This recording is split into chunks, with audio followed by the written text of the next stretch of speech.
Anong kaya mong ipayo dun sa mga bago pumasok sa pag-aasawa? Naku, bago kayo pumasok sa pag-aasawa, makipag-live-in muna kayo. Totoo ba?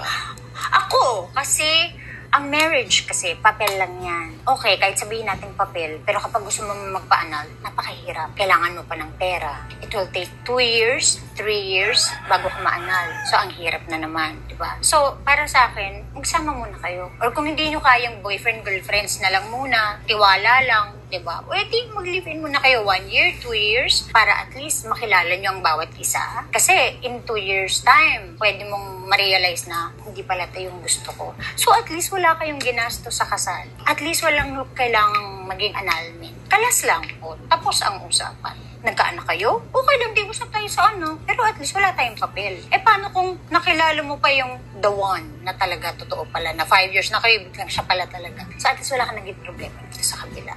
Kaya ako, parang mas okay sa akin na makipag-live-in ka muna para mas makilala niyo muna yung isa't isa. Ang kasal, my God, nandyan lang yan. Basta sure ka ng 100% na talagang siya na, then okay, mandali lang magpakasal. Pero kilalanin mo talaga mo.